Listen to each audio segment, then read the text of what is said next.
Welcome to the Sacramento Living Podcast. And today I'm coming at you from my couch, and I'm going to be talking to you. I got my little notes right here about the 5 biggest mistakes that sellers make, or homeowners, if you will, that they make when they're choosing a listing agent.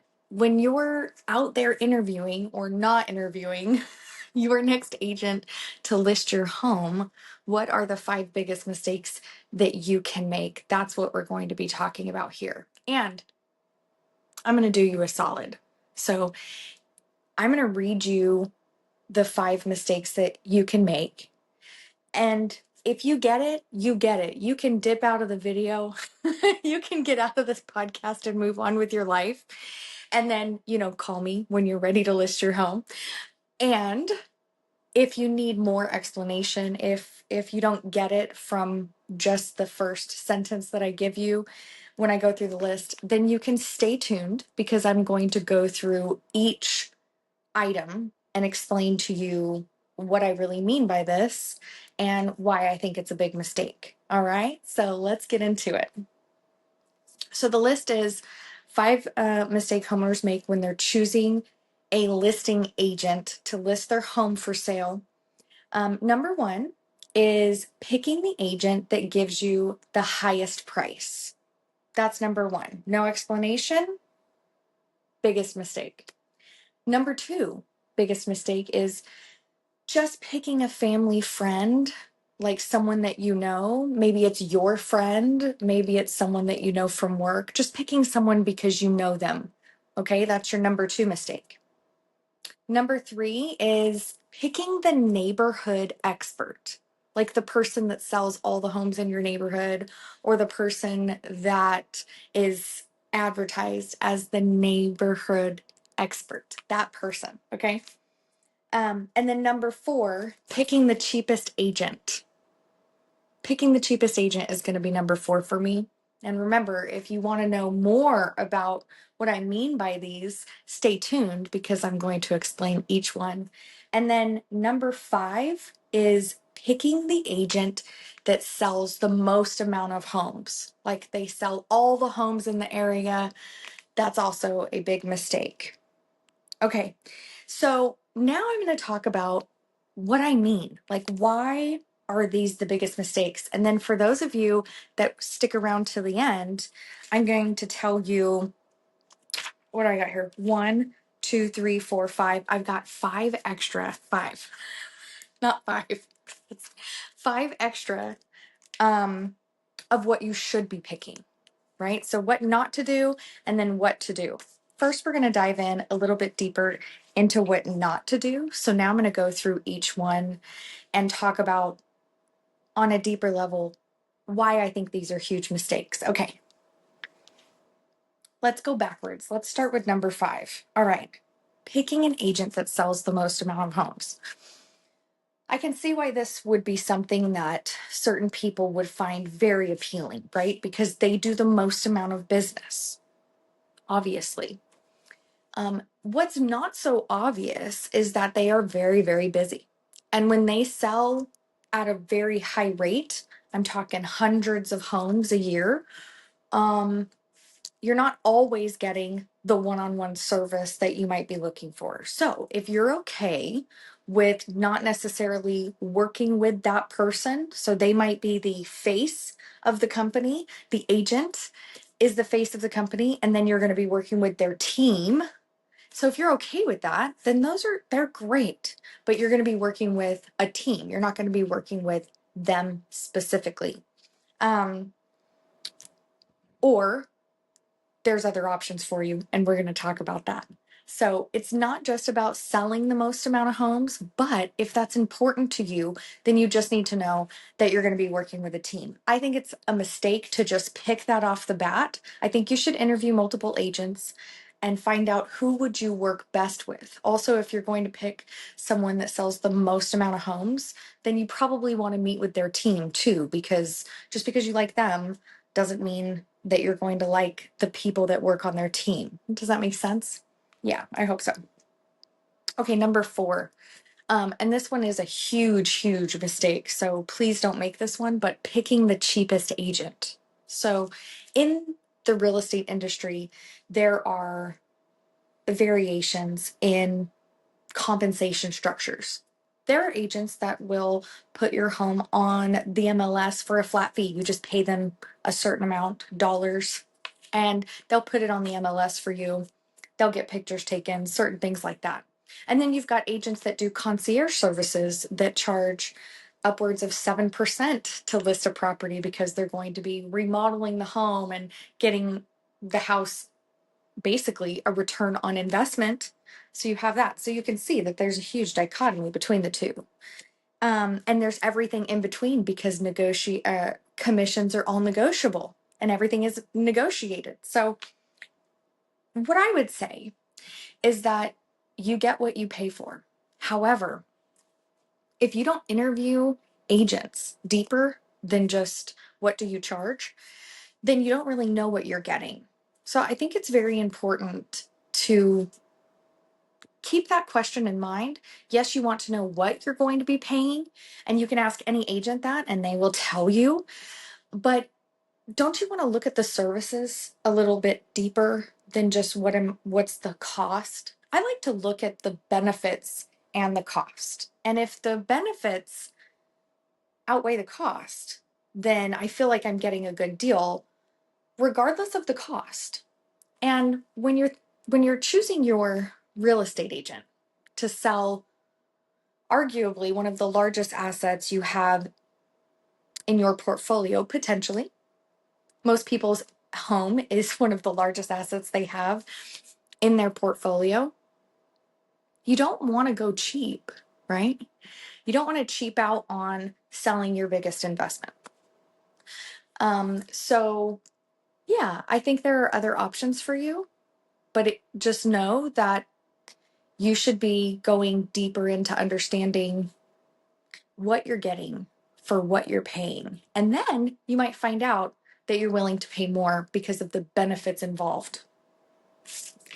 All right. Number 3, picking the neighborhood expert. Okay. I got a lot of beef with this.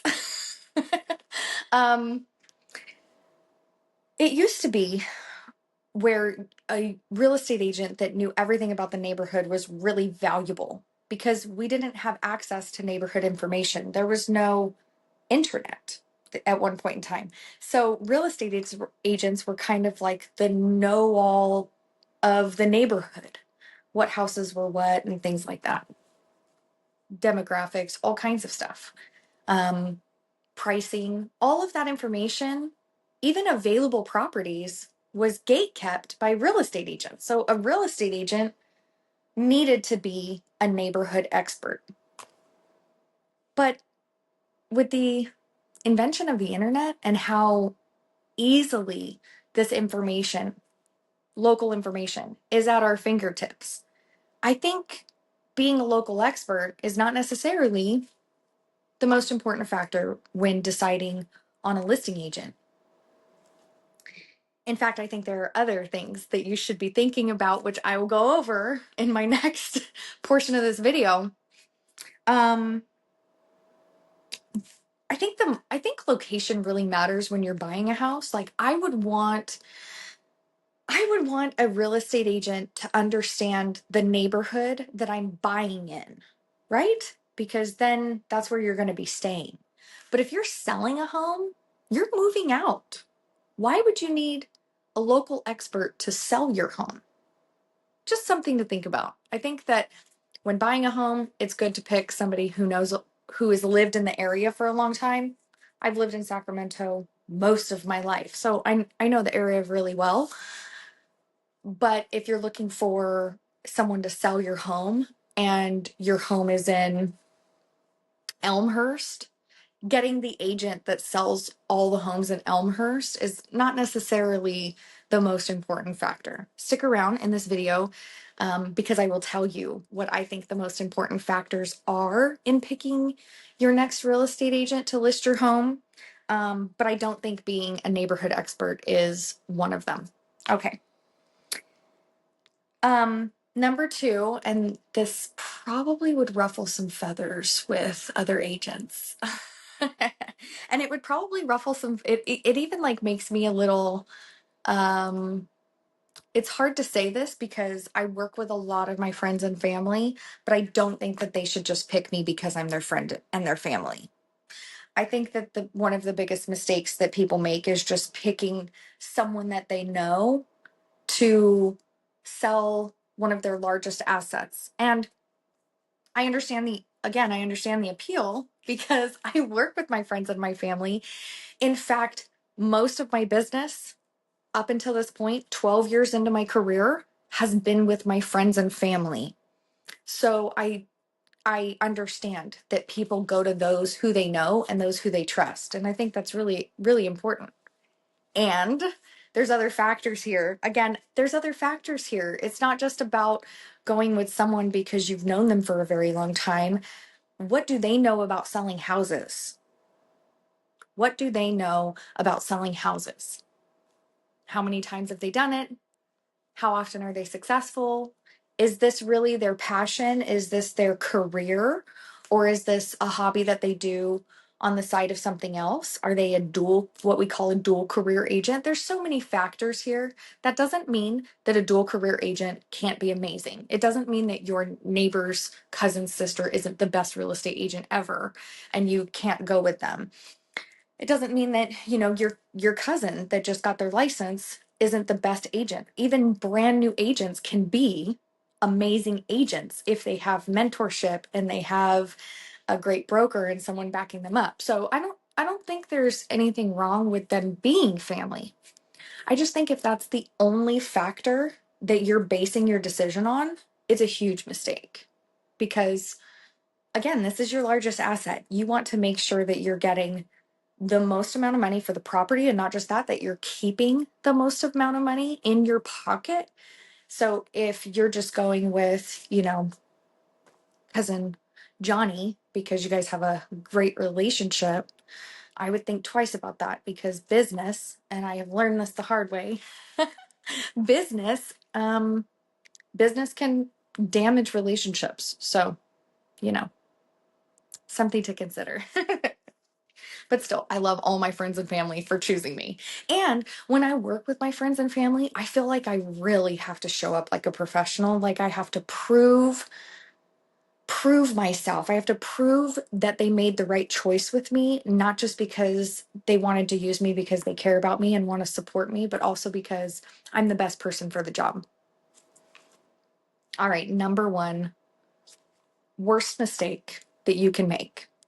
Worst mistake that you can make when picking a real estate agent to list your home for sale, picking the agent that gives you the highest price. This is the worst thing you can do for yourself. So amongst real estate agents in the industry, mostly between agents that list property, we have I'm letting you guys in on the jargon, the industry jargon, but we essentially call this when agents tell you this astronomical price that they can get you for your listing that's very unrealistic, but you love to hear it. We call this buying the listing. And I've sat in a conference with other real estate agents, and there's been a prominent agent on stage that is now a big time leader, and I'm not going to name any names, but and they specifically said that they do this, that they tell people what they want to hear when it comes to pricing so that they get the listing, because it's better for them to have a sign in the yard and the listing online under their name than it is for someone else to have it. So what they're essentially doing is they're, for lack of a better word, they're lying to someone about the value of their home, telling them that it's worth more than it is, so that that person will then list their property with them, even though they know that it's probably not going to sell for that much. And then they use that listing for marketing purposes. They use it to put a sign in the yard because people will call the sign and we get leads that way. They will use it for internet marketing purposes because when you say that you have a listing, you get buyers from internet marketing. They will use it for open houses.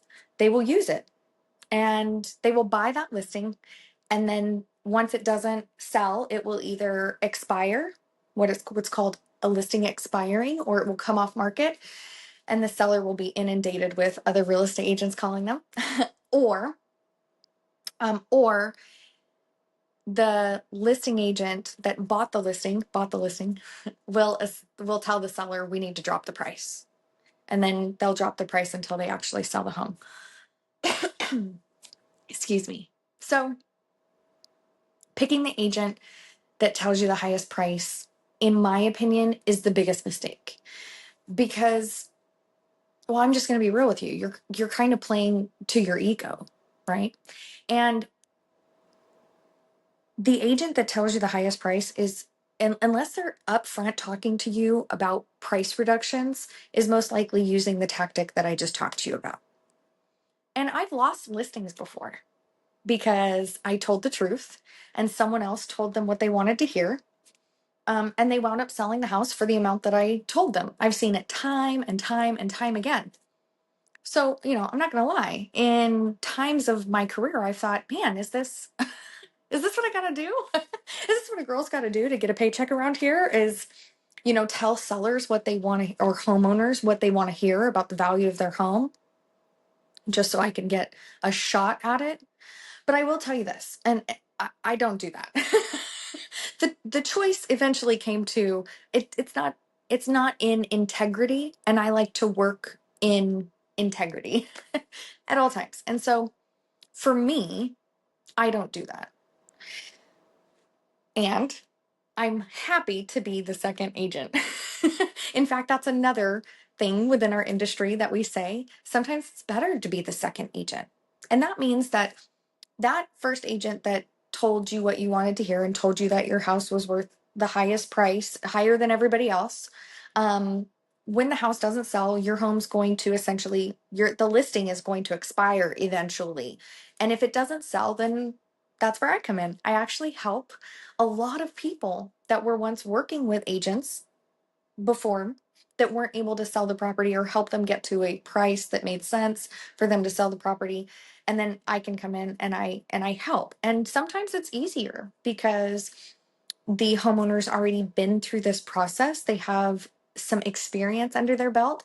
And so they're like, yeah, they get it. They get the market. They understand my strategies and things like that. So yeah, sometimes I come in afterwards and I get the listing anyways, but I would rather save you the time and that first experience, right? No one wants to put their home on the market and it not sell. The point is to sell the home and move on and get to where you want to go. So, I would rather you get the truth the first time and go with the agent that's going to tell you the truth.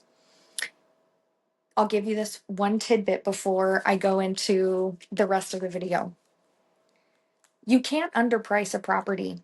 And I know that probably sounds crazy, but you really can't. You can't underprice a property. And you can see this in auction properties. When properties go to foreclosure and they go to auction, they put in a lower price and it's always bid up to whatever the market would be for that property then. And so you can't overprice a property. And when you overprice a property, it just sits on the market. So if a real estate agent comes into your home and advises you that your home might be worth less, or they want to list it less than what you thought you would get, have an open dialogue conversation with them and have them explain to you why, because they might actually be trying to help you. Unless they're telling you that they have a special investor that will come in and buy it and they will only buy it at this lower price, that's not what I'm talking about. That's bullshit. Excuse me. But that's crap. Don't do that. But as long as they're telling you that they're going to put it on the open market, you really can't underprice a property. You could put that home on the market for $1. And the worst problem that you're going to have is be inundated with offers. But it is going to reach market value. I can promise you that. That's from 12 years experience in the game. Okay, so now's the part of the video for all of you that stuck with me and listened to me yammer. Now I'm going to tell you what my 5 things that you should be doing. Okay, so if if you're going to be listing your home, these are the 5 things that you absolutely should be paying attention to when picking your next listing agent. Okay, here we go. Number 1, pick the highest qualified. Pick the highest qualified person. Pick the person who has negotiation designations and can say that they're a negotiation expert. Pick the person that can say that they're a residential specialist, somebody that is not only educated in listing homes, but has listed homes and has the experience to back it up. Marketing experts. That's who you want to work with. People that think outside the box, people that are online, people that understand AI, people that are involved in technology, people that are using professional photographers, professional videographers, expert marketers. Okay. We need experts. That's who we want to deal with, not just because they gave you the highest price, and not just because they're your sister's friend's cousin, and not because they're the cheapest, but because they're the most qualified. Qualifications are been in the business for a long time, selling a certain amount of homes per year. Okay, you can look up what the average agent sells and then what do the top 20% sell. I think working with the top 20% agent, you'll always be in good hands. Yeah, I think top 20% is usually pretty good. If you need help figuring that out, call me. Let's figure it out. I have real estate partners in every state, like quite literally every state in the United States. I have real estate partners, from me being a coach to a national team and this being on other platforms. So if you're watching this and you're outside of California, or you're in an area outside of where I serve, then I can absolutely help you find experts in your area that can help you list your home for sale. Okay, next. Okay, pick someone with a strategy. Pick someone that thinks strategically. This is why I think it's really important to have like a negotiations expert or a marketing expert, because they're thinking more strategically. They've taken, especially if they have designations, they've taken courses and classes, and they've been given projects, and then they're using this in their business. You want to see examples of how they're using this strategy. Have they used it before? Did they just come up with it? Is it something that they were taught by someone else? Did they learn it through a class? What is their strategy? Because if all they're going to do is take pictures and put a sign in the yard and put a lockbox on it, and that's kind of like the gist of it, then no. No, honey, don't do that. Talk with someone else. Talk with somebody who understands real estate, understands how the market works, understands strategy, and has a plan for you. You might have a plan for your house, and you want an agent to come alongside you and help you enact your plan, but sometimes their plan is better. It is the way it is.